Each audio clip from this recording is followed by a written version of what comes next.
Bendiciones. Mi nombre es Ariadne Elías, del sector Estados Unidos. Somos del grupo de Inspirados a Consolar con el tema de hoy, ayudando a otros. Vamos a orar. Bendito Dios, te damos gracias en este día. Gracias, Señor, por la promesa de tu Espíritu Santo que nos consuela, que nos abraza, que nos anima.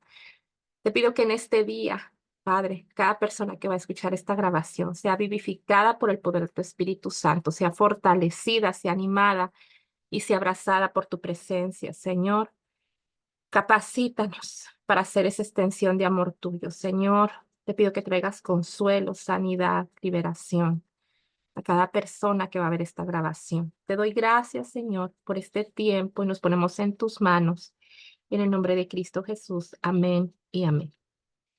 Bueno, el tema de hoy es ayudando a otros y como cuerpo de Cristo, como cristianos, tenemos la oportunidad de dar a conocer el amor de Dios y ser esta extensión de amor en otros, ya sea para consolarlos, apoyarlos y acompañarlos durante un proceso de pérdida, donde si probablemente tú ya pasaste por un proceso así, puedas entender, ¿verdad? Y acompañar.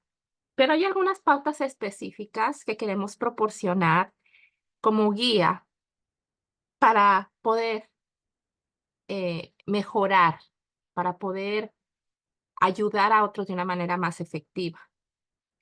Comenzamos y primeramente hay los cuatro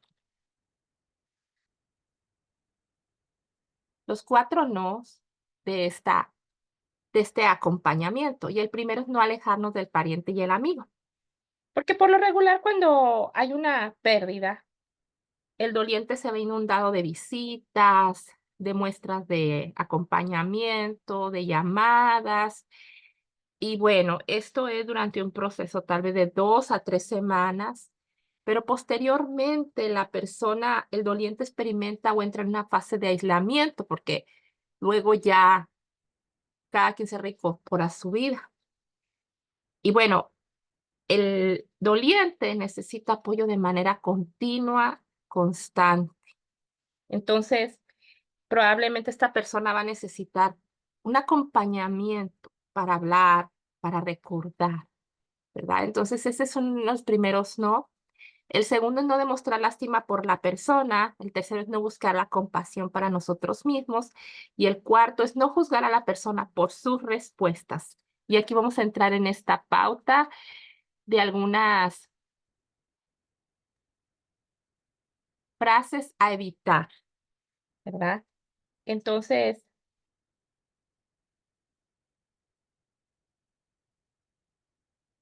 probablemente lo primero que le vamos a preguntar a la persona es que cómo está y cómo se siente, pero debemos recordar que no debemos comparar a la otra persona. Y aquí dice, frases a evitar, no llores, ten valor, lo superarás en un par de semanas, no deberías sentirte así.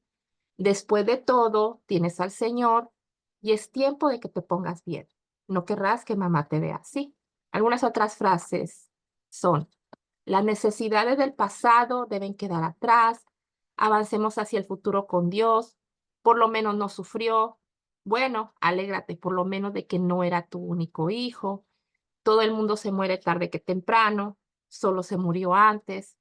Los niños necesitan que estés fuerte. A veces las personas toman un abordaje de podría haber sido peor. Y aquí comenta una persona, dice, tengo una vez una amiga que cada vez que nos reunimos, de alguna forma sentenciosa, me dice, hay cosas peores que que la muerte. Y dice, es donde ella me decía cuán afortunada yo era de no tener una persona en estado vegetativo, con tubos o un esqueleto desgastándose con dolor delante de mis ojos. Dice, yo lo sé, se nos da tanta fortaleza, pero espero para soportar nuestro propio dolor. No me cambiaría con otras personas ni ellos conmigo, con toda probabilidad, pero la vida pero la viuda no se siente aún así, eso no la hace sentir más afortunada. Y aún así, Bueno, dice, yo sé que tengo una deuda de gratitud y ya llegaré en un momento a eso, pero bueno, esas frases no ofrecen ningún consuelo, ninguna solución, no ayudan, no sanan el dolor. Entonces, ahora ya sabemos qué frases no decir.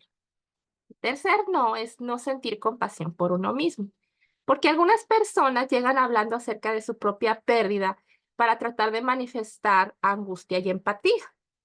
Pero hay un momento donde esta persona no puede esperar, nosotros no podemos esperar, ¿verdad? Que el doliente nos ayude, porque este no es el momento para que nosotros estemos como, sí, abriendo nuestro corazón. Es el momento de dar, pero no para recibir, ¿verdad? Si necesitamos una ayuda de para trabajar duelo, tanatológica, bueno, hay que buscar la compañera de oración, en otra persona, pero no en el doliente, porque el doliente es el menos capacitado en este momento para brindarnos una frase de consuelo. No demostrar lástima, porque luego sentimos lástima por nosotros mismos, o a veces, y eso hace que nos sintamos peor, o que la persona que vinimos allá a ayudar, ¿verdad? Cuando tenemos un comportamiento condescendiente, se refuerza la herida en nosotros y terminamos por darle más como valor o a lo que hemos pasado nosotros que a lo que está pasando el doliente. Entonces, evitemos estas muestras de lástima, ¿verdad?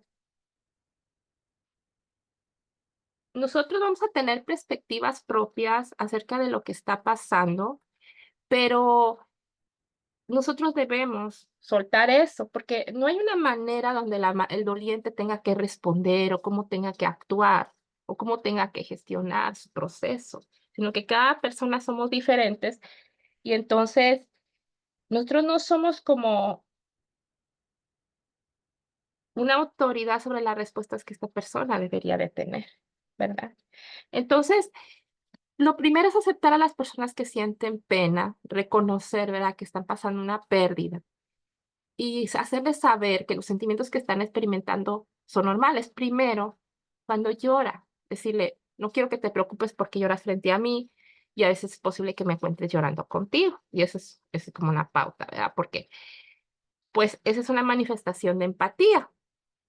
Pero por otro lado, sabemos que cuando hay pérdida, entra en una fase de el enojo, y ese es un sentimiento que a veces es difícil de expresar, pero podemos decirles: es natural sentir enojo y hostilidad hacia todos y todo lo que tenga que ver con la muerte de tu esposo. Yo también siento enojo. Entonces, una manera de manifestar empatía y de decirle, darle esa apertura para que pueda abrirse a esas emociones y sentimientos que no son malos porque son parte de la fase del proceso de duelo. Entonces,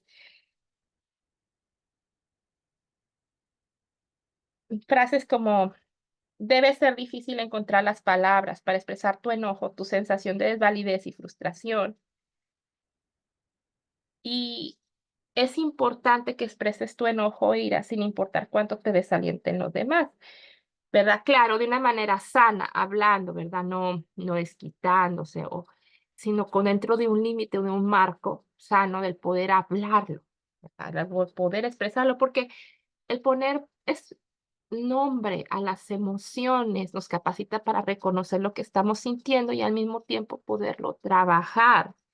Y todo esto entra en lo que es la etapa de aceptación.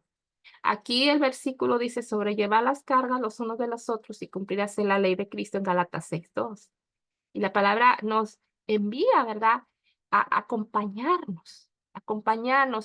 Y esto incluye muchas veces, el acompañarnos a veces es mucho más básico y sencillo de lo que podemos pensar, ¿verdad? Y ahorita vamos a entrar en características especiales que también abarcan qué significa acompañar. Otra manifestación es el contacto físico, pero hay que ser sensible con las personas que está ministrando si no se sienten tan cómodas con el contacto físico con nosotros, ¿verdad?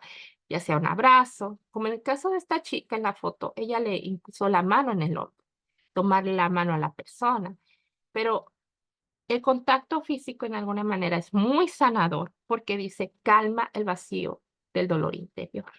Entonces esto viene a ministrar a la persona. Si nosotros damos esa apertura, la persona no está como accesible o disponible para una administración física, nosotros podemos simplemente estar ahí y la persona en algún momento, si necesita un abrazo, nos va a decir, necesito un abrazo, requiero un abrazo, ¿verdad? Y de esa manera podemos ministrarle de manera física. Eh, esto, ¿verdad? Ayuda. Y aquí hay una persona que comparte esto, dice, todavía mi mente está en muletas y hay algo que me inspira, asombro, silencio y despedazamiento respecto al dolor emocional que lo deja a uno sin palabras. Esta persona pasando un proceso de duelo.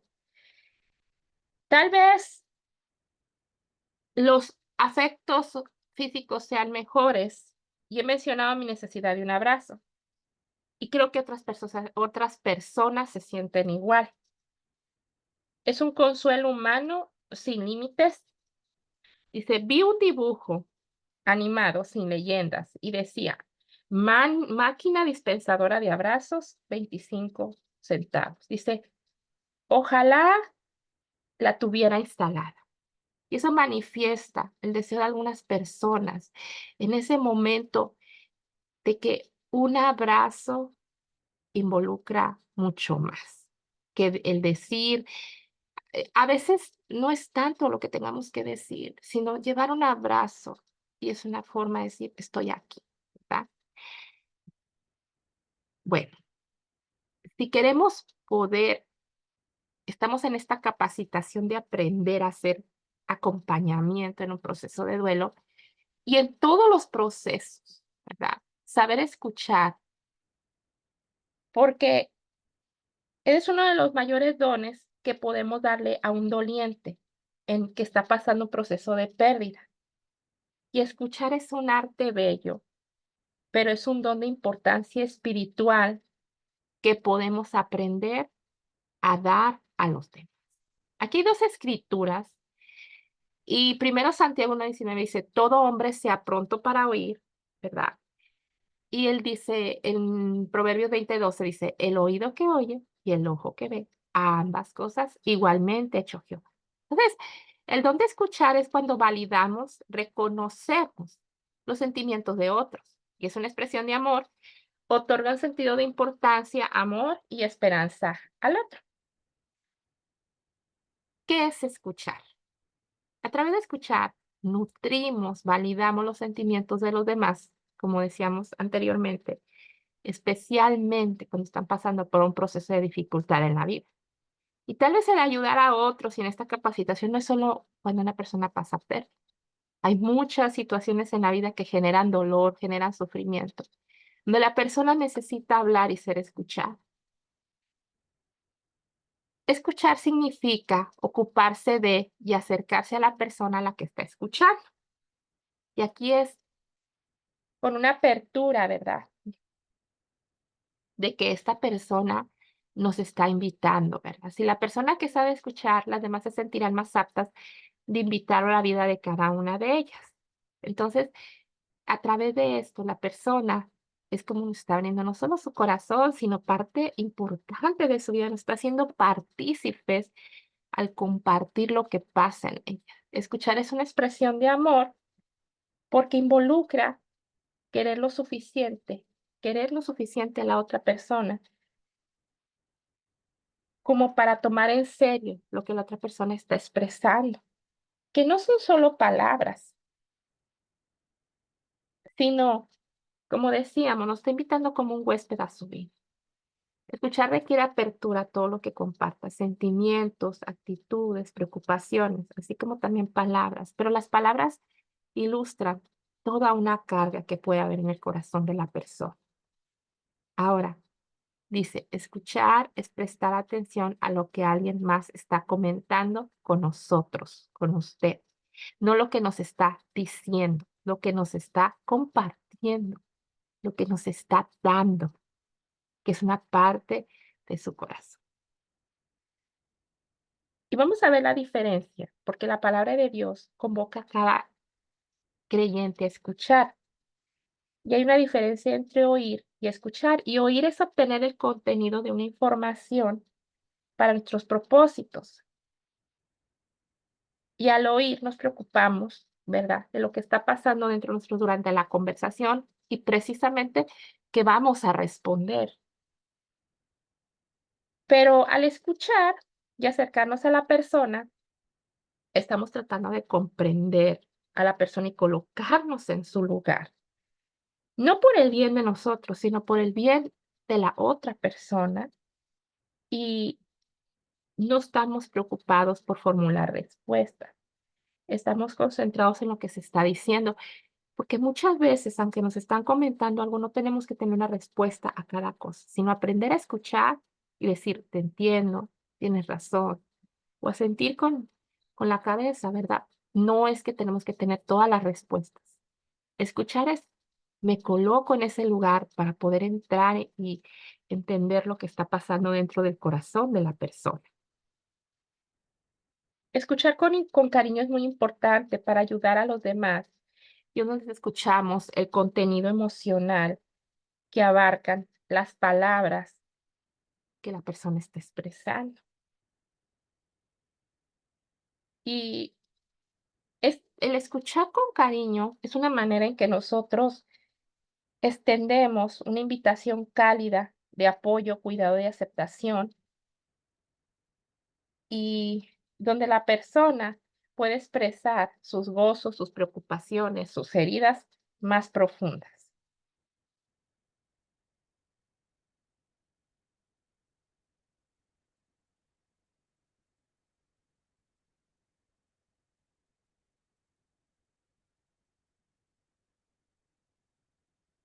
Otra forma, aparte de aprender a escuchar, es escribir una nota, una tarjeta escrita. Pueden ser tarjetas personales que pueden tener frases, citas, seleccionadas con sensibilidad, ¿verdad? Respecto a la persona en mente y que van a tener un efecto sanador sobre un amigo que está pasando un proceso de pena.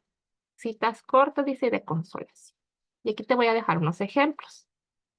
Cuando pases por las aguas, yo estaré contigo, y si por los ríos, no te anegarán. Cuando pases por el fuego, no te quemarás, ni la llama arderá en ti. Porque yo, Jehová, Dios tuyo, el Santo de Israel, soy tu Salvador, no temas, porque yo estoy contigo. Eso es en Isaías 43. Por lo cual, estoy seguro de que ni la muerte, ni la vida, ni ángeles, ni principados, ni potestades, ni lo presente, ni lo porvenir, ni lo alto, ni lo profundo, ni ninguna otra cosa podrá separarnos del amor de Dios que es en Cristo Jesús, Señor nuestro. Romanos 8, 38 y 39. Aunque andemos en valle de sombras, no temeré mal alguno, porque tú estarás conmigo. Tu vara y tu callado me infundirán aliento. Salmo 23, 4. Y en Juan 14, 1, 12, turbe nuestro corazón. Creéis en Dios. Isaías 41, 10 dice, no temas porque yo estoy contigo, no desmayes porque yo soy tu Dios, que te esfuerzo, siempre te ayudaré, siempre te sustentaré. Y Salmos 46, 1 dice, Dios es nuestro amparo y fortaleza, nuestro pronto auxilio en las tribulaciones.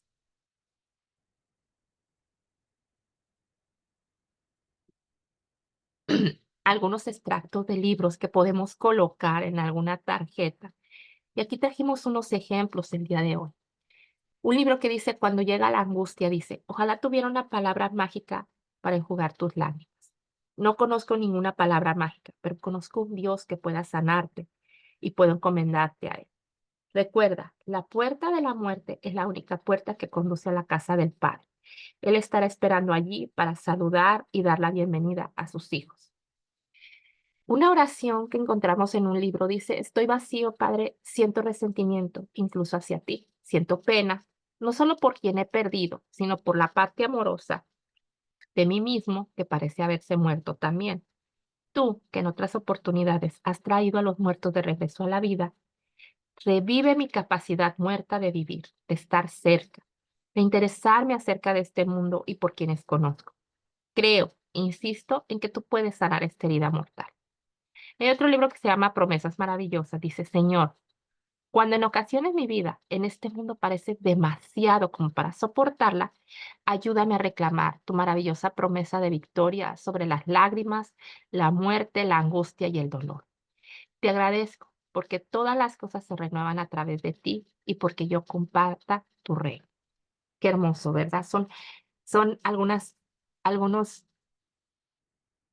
párrafos que pueden traer aliento cuando nosotros no sabemos qué decir.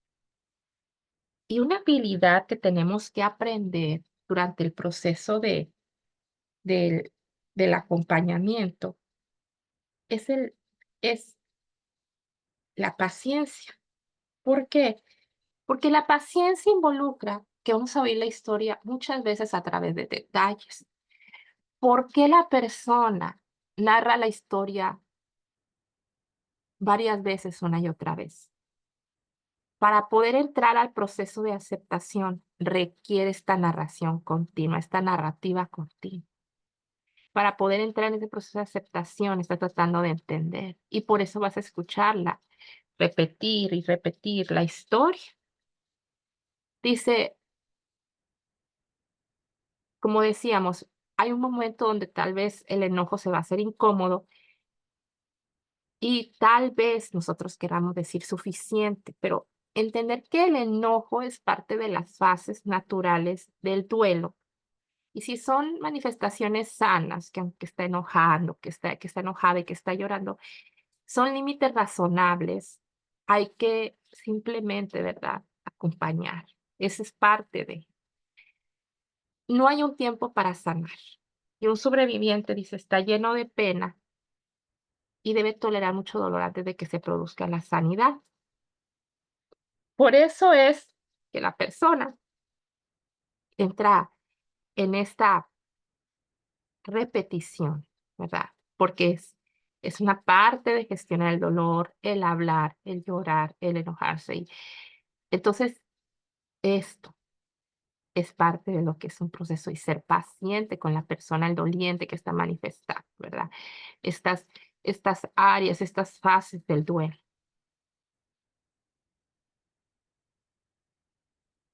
Lo único que podemos hacer al acompañar es evitar parecer ansiosos, inquietos o enojados con el doliente, sino tomar esa postura tranquila, porque solamente estamos a acompañar. Como les dije, no tenemos que tener la respuesta a eso. A veces solamente podemos orar, podemos abrazar o decir, afirmar, te entiendo, ¿verdad? Dándole, eso es darle validez a un sentimiento. Ahora, hay una lucha entre la aceptación, aceptar, ¿verdad? Que la pérdida ha acontecido y luego tornar todo esto a un enfoque y a una perspectiva positiva. Y esa es parte del trabajo del acompañamiento. Número uno, validar a quien murió. Validar a quien murió implica reconocer que la persona existió y estuvo. Entonces, una, una manera en que lo podemos hacer es recordar a la persona hablando algún aspecto positivo, algún recuerdo, alguna memoria, donde positiva o de una manera en que enriqueció la vida de otras personas. Sí, fíjate que yo me acuerdo mucho que tu hermano, que tu primo, le encantaban los animales, le encantaban los niños, le gustaban las manualidades, a mí me enseñó a cocinar, a mí me compartía oraciones, algo que a la persona le haga entender que estamos reconociendo que sí es cierto que la persona no está, pero aportó y enriqueció a otros, bendijo a otros. Y por otro lado, hay que empezar a hacer un reenfoque y recordarle a la persona, dice la lista de intereses. Mencionad hechos de la vida en los que el doliente mostró interés antes. Hacer una lista mental de actividades o personas que le dieron gozo al doliente. ¿Te acuerdas? O sea, cuando estás con el doliente, por ejemplo, ¿te acuerdas cuando nos íbamos a las clases de natación? ¿Te acuerdas cuando nos íbamos a las clases de repostería? ¿Te acuerdas cuando nos íbamos a aquel estudio bíblico y luego pasábamos a tomar un café? O cuando íbamos de paseo y te acuerdas que nos gustaba ir a ver determinado lugar, o que nos gustaba ir a aquel lugar. Es una manera como de reavivar. esto de hacerla sentir viva a la persona, porque dice, al hacer esto usted está indicándole al doliente que ha habido el pasado y que habrá un futuro con estas mismas cosas, personas y lugares en él, ¿verdad? Estamos validando, estamos como recordándole a la persona que está viva, que aún está aquí y que hay cosas hermosas aún en la vida y que tenemos, ¿qué tenemos para abrazar de la persona que se ha ido? Todas las cosas positivas y hermosas que dejó en cada una de las personas con las que se cruzaron en su camino. Es una forma de rescatar, ¿verdad? Lo positivo. Quiero decir una frase y es decir, no lloro porque te tuve, ¿verdad? No lloro porque te fuiste, doy gracias porque te tuve. Entonces, en vez del agradecimiento empieza el enfoque. Ahora, dice aquí, comience respondiendo a todas las pérdidas que experimenten las personas, algunas de las cuales no tienen mucho reconocimiento o apoyo social. Cualquier pérdida grande, corta, muy profundamente, ya se trate de un divorcio, rechazo personal, pérdida del trabajo o muerte. Por ejemplo, cuando una pérdida de una mascota, cuando una persona tiene un aborto espontáneo, un aborto, pierde un bebé que no ha nacido, cuando la persona la han despedido del trabajo, aún el divorcio en un ministerio que estamos de restauración matrimonial, todo eso tenemos que trabajarlo para tener un nuevo comienzo. Y yo me refiero a un comienzo donde ya sanamos, ya sanamos. No dejamos de creer en la restauración matrimonial, pero hay que sanar todo eso, ¿verdad? Entonces, acompañemos y reconozcamos esas pérdidas cuando otros las están experimentando. Y en cada duelo hay 3 pasos fundamentales para recordar. Primero, descubrir la situación y las necesidades de la persona que siente pena. Tal vez tiene mascotas, tal vez tiene niños, tal vez la persona necesita colaboración ayudándole a cocinar o ayudándole a limpiar un poco, ¿verdad? Pero en el número 2 dice descubrir qué estamos dispuestos a hacer y qué somos capaces de hacer dándonos cuenta que no podemos hacerlo todo, ni debemos hacerlo, ¿verdad? Y finalmente, comunicarnos con la persona y ofrecernos hacer la tarea más difícil que ha elegido. Si la persona rechaza su oferta, sugiera otra. Por ejemplo, bueno, yo trabajo, pero puedo ir a recoger a los niños en la escuela, puedo llevarlos a la iglesia, o puedo ir a darle de comer a las mascotas, puedo llevarlas a pasear. ¿Qué es lo que dentro de nuestras posibilidades podemos apoyar? Y entonces manifestárselo a la persona. Si la persona en ese momento no quiere, está bien, ¿verdad? Sin la presión. Y decirle, bueno, entonces si no quieres, poder hacerte las compras, ¿qué es lo que necesitas? ¿Quieres que vaya a pagar algunos recibos? Pero, y recordar desde el enfoque de que somos la extensión de amor de Dios. Y hay muchas cosas físicas, labores que se pueden hacer, pero creo que el acompañamiento a través del escuchar, el orar, el abrazar, tiene mucho valor, es algo muy significativo. Entonces, recordando lo que Gálatas dice sobre llevar las cargas de los otros, las unos de las otros, oro para que Dios haga de ti un instrumento de amor en cada vida a la que tú decidas acompañar. Te damos gracias por este episodio. Bendecimos tu vida, amado Señor. Te doy gracias por cada persona que escucha esta transmisión. Te pido que nos capacites a hacer esa extensión tuya de tu amor. Padre, capacítanos para orar de manera efectiva por otros. Que cuando no tengamos nada que decir, sea tu Espíritu Santo guiándonos solamente para escuchar, para ser pacientes, para abrazar y para cuidar a otros de maneras donde tu amor sea tan palpable, Padre, y que seamos un elemento donde contribuyamos a la sanidad de esa persona, Señor, que tú nos uses para la gloria de tu nombre. Te damos gracias en el nombre de Cristo Jesús. Amén y amén. Bendiciones, gracias por escuchar este episodio. Nos vemos en la siguiente. Adiós.